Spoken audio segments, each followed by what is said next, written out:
What's the first thing you've really observed about COP25? Well, I'm interested in the science. That's what I do. I'm an expert reviewer for the IPCC and for the recent highly successful paper published by the world scientists warning to humanity with the 11,000 and even more scientists saying that we are definitely in a climate emergency. So the science is my thing. I just heard Greta introduce a panel of scientists, 5 scientists. It was very, very interesting. The scientists did say some very important things. Greta happened to mention in her short introduction that they had put together this panel of scientists, which is a public event, because she said the science wasn't present in the main event, in the negotiations as is usual. Now, I have been suspecting that. So last night I went to the Climate Secretariat and checked all the documents that they have up to this day. And there's not any science, there's no mention of science, there's no mention of the IPCC, there's no mention of the IPCC 1.5 degrees C report, no mention of the 2 reports that were mentioned by the scientists that I just heard. Most important reports on the cryosphere, the frozen regions of the planet, and on the oceans. And then the other report, climate change on land, which is most important because it went into impacts of global climate disruption on crops, namely food security. So this is very, very, very bad. We've seen this coming for a while.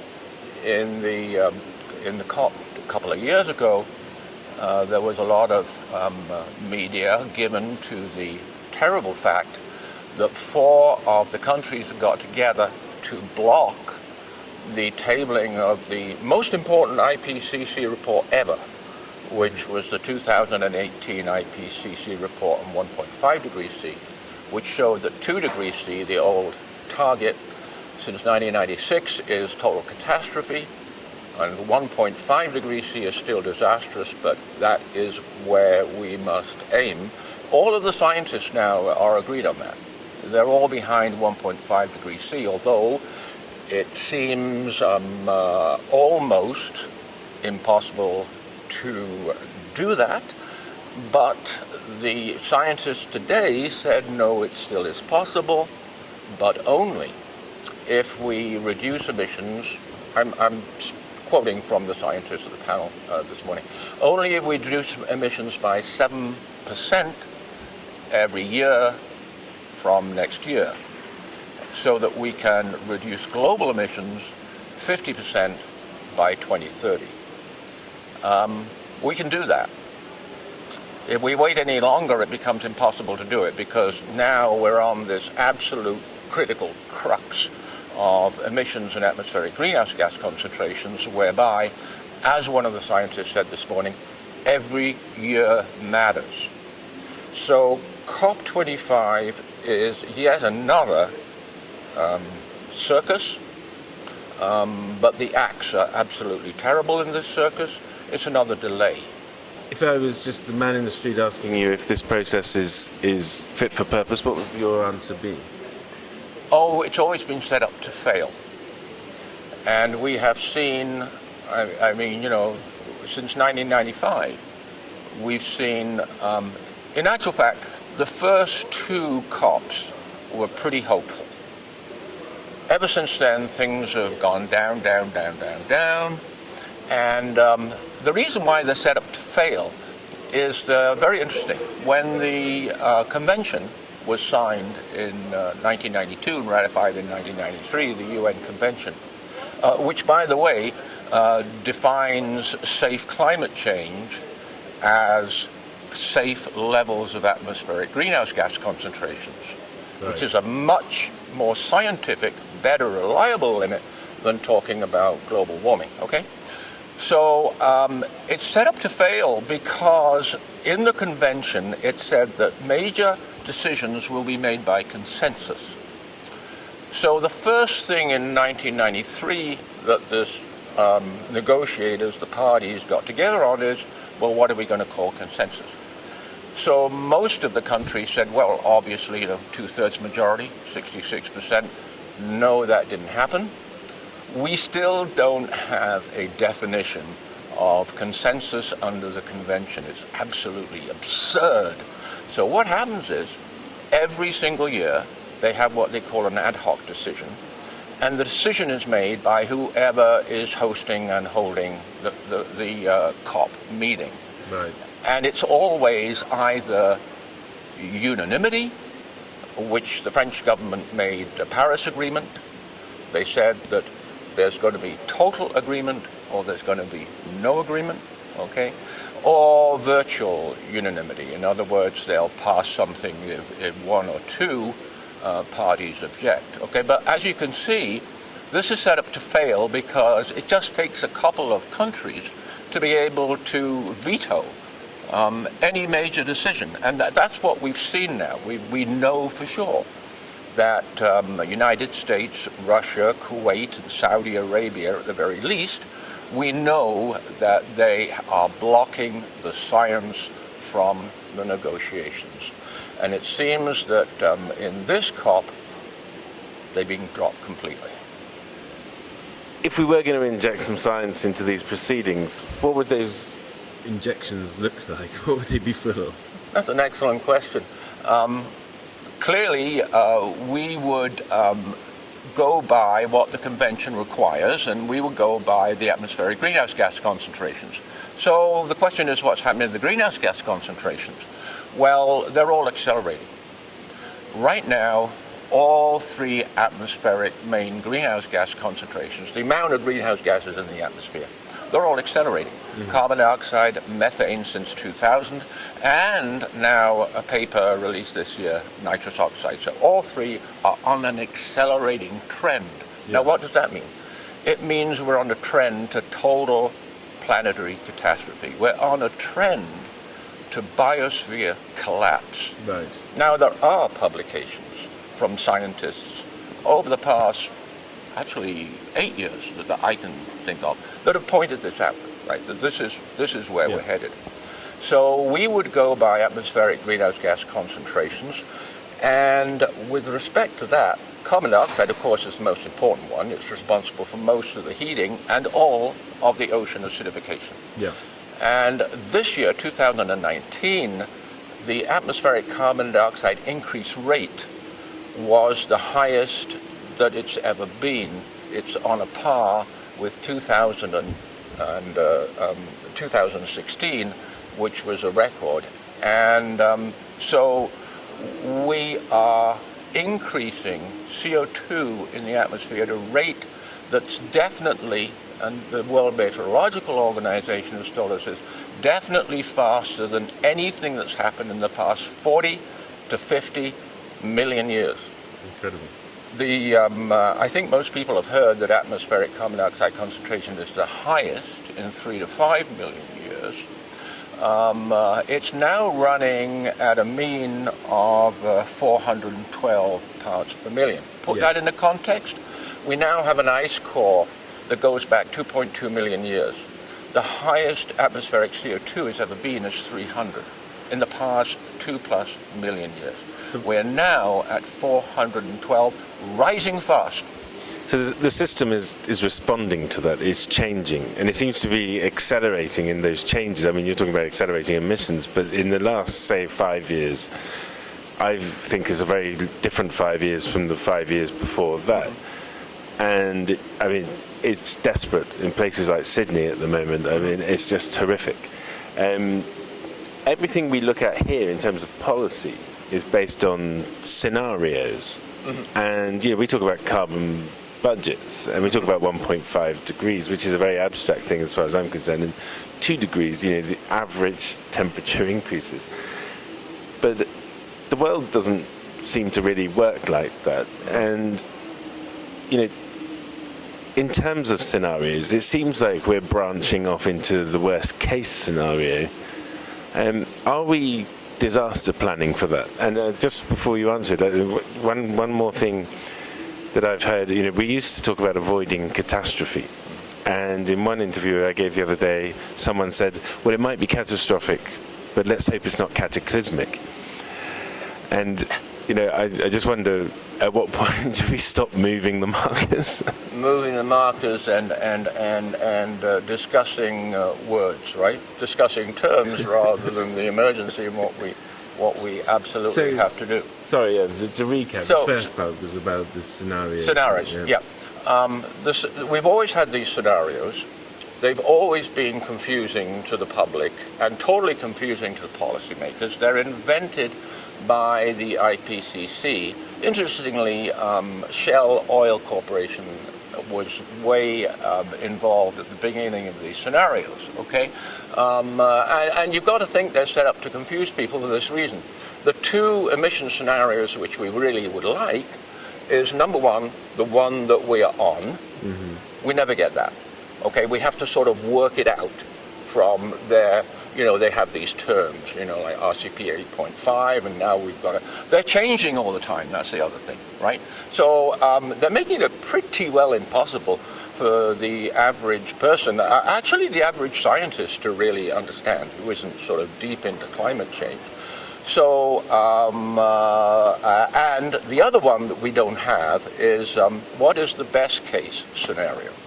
Okay, so we're never actually told this, so we have to go to the scenarios, and then we have to go to the IPCC best case scenario. Now, the IPCC best case scenarios never, ever make it into any COP. They never make it into any discussions at all. And this is more than frustrating for me, it's infuriating. Because the last full assessment was the fifth assessment in 2014. The best case scenario then had this weird name of RCP 2.6. It required emissions to decline rapidly by 2020, okay? And that was the only scenario of all the various computations that scientists put together in which the temperature by 2100 did not exceed 2 degrees C. We've now had this really excellent report that the IPCC did on 1.5 degrees C. I was an expert reviewer of that. I'm really delighted on what they managed to keep in, despite the objections of Saudi Arabia, etc., right? So there they have told us, and I think a lot of people have picked up on this, the media are certainly being good with running with it, we have to cut our CO2 emissions 50% by 2030, which means that, of course, as is in the IPCC 1.5 degrees C as well, emissions have to decline rapidly from 2020. Emissions have to decline rapidly from 2020 for both the 1.5 degrees C target and the old catastrophic 2 degrees C limit. Now, we have had 4 major reports in the past November and December, 4 of them. The best known one is the UNEP gap report. Mm-hmm. There was another report from the Climate Secretariat which didn't see the light of day. It's not in the negotiations here, despite it was a report early this year, despite the fact that it was a calculation of what the national emissions targets amount to, which is a huge increase by 2030, right? So what we are seeing as regards mitigation, as regards avoiding catastrophe or cataclysm, whatever people want to call it, it's basically the end for humanity, right? What we're looking at today, which is biosphere collapse, in best scientific term, and I presented this at conferences, international conferences, we're looking at the end of the Cenozoic age, right? We're living in the Cenozoic age now for the past, 60-odd million years. There never has been the richness, the diversity of life on planet Earth as in the Cenozoic, right? That diversity, that richness is being utterly destroyed, both by deforestation and now by catastrophic climate change, right? We have had catastrophe after catastrophe after catastrophe, let's face it, affecting all the main regions in the planet, right? From the Arctic right down to the small southern islands, China, India, particularly Africa. Africa right now is in a massive severe drought. If you imagine sub-Saharan Africa, and if you take the bottom third of that, a vast area, it is all in severe, severe drought, which it's been in for a few years. Chile, in the southern hemisphere, is in a mega drought. There's a mega drought around Santiago, where this conference was supposed to be held, and going down to southern Chile. In other words, those regions in Chile are never going to get out of drought, at least for 50 or 60 years, the experts say. Australia, you mentioned, unprecedented fires again. Australia is in a mega drought.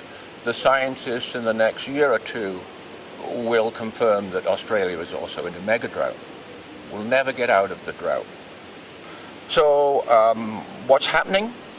What's happening to mitigate this? What's happening to respond to this? What's happening to prevent all of these forest fires, droughts, severe storms, powerful hurricanes, floods? What's happening to lessen them at least? Absolutely nothing. Absolutely nothing. Nothing's going to come out of this COP with regards to doing anything or responding to that. That was decided, I heard, on the very first day. On the very first day, I was told that the parties, again, under control of the big emitters, the parties made the decision that they're not going to look at an improvement of their national emissions targets. Now, what do you call this? I'm also co-author of a book we published last year called Unprecedented Crime, The Denial of Climate Change Science. This is a terrible, terrible crime, right? It is unbelievable what these high-emitting, fossil fuel-producing countries are doing. It's really unbelievable. In moral terms, thank you, Pope Francis. Great encyclical a few years ago, 2015. Since then, he said that it is a sin against God. And very recently, he said it is a crime. That means in moral terms, it's evil, right? So the result of this is evil. The countries that are blocking any progress on emissions, they are acting in the most evil way that anybody could imagine, because we're looking at the destruction of Earth, oceans and land. So, on a final note, if you're going to deal with the evil, how would you deal with it? Well, I think, first of all, it's a great question. I think most of all we have to call it what it is. And few people are doing that. We certainly have to be calling it an unprecedented crime. We certainly should be doing that. Now, there we're looking for authors and respected people outside of the COP. Because as I said, nothing good is ever going to come out of these COPs, right? So that's where the report of the climate emergency by the scientists authoring and published, peer-reviewed scientists warning to humanity and the 11,000 signatures comes in, because without the intervention, without powerful statements by the world scientists, nothing's going to happen. Doesn't matter how much the young people say. They're going to be completely ignored. Their lives are going to be written off by the negotiating process of what we used to call world powers, right? And we have to wake up. And one final word about waking up. There has been a massive eruption of methane in the Arctic. It's gone practically unreported. It was only reported in September by the Science and by the Engineering and Technology Journal. They interviewed one of the experts on atmospheric greenhouse gas concentrations. At Barrow, Alaska, in August, there was a massive increase in methane. We'd never seen anything like it, nothing approaching this. And it stayed up to the present week because I monitor the atmospheric greenhouse gas concentrations. I put it on the State of Our Climate site. So we've got to get these horrendous things publicized. It's unbelievable. I mean, methane is a very potent greenhouse gas. When you say massive, how would you quantify that? Methane, you're right, 86 times more powerful than carbon dioxide. Looking at the 2.2 million year ice core, the maximum methane concentration ever was 800 parts per million. Mm-hmm. Up in Barrow, Alaska now, it is 2,050 parts per million and staying there. It's been up there for 4 months, right? We know that really, really bad things are happening in the Arctic. Can I just ask, if it's staying there, does that mean there's a continual source? Yes. Yeah, and because it's in the wintertime, and because we have known for many years that there's a vast amount of methane hydrate on the North Alaska slope going down to the shallow continental shelf there, we know that because, of course, the oil and gas corporations have been exploring there for a long time. I think it's got to be methane hydrate. I really can't think of what else could shoot such a massive amount of methane on a localized region. This is around Barrow, Alaska, right? Mm-hmm. And to stay up there in the wintertime. Now, we know that permafrost is emitting a lot of methane. Yeah. And we know that permafrost is all land permafrost as it thaws, because the Arctic is warming faster than anywhere else on the planet. So we know that permafrost is actually emitting all three greenhouse gases. It's emitting methane. It's emitting far more carbon dioxide than the scientists ever thought possible, and it's emitting nitrous oxide. Nitrous oxide emissions from the Arctic is now 12 times more than the scientists had previously estimated. Okay. So we have to pay attention to the Arctic. Oh my God, yes. Okay. Well, look, on that note, I'm going to leave it, but it's been great to talk to you. Thank you very much, Peter. Thank you for the interview.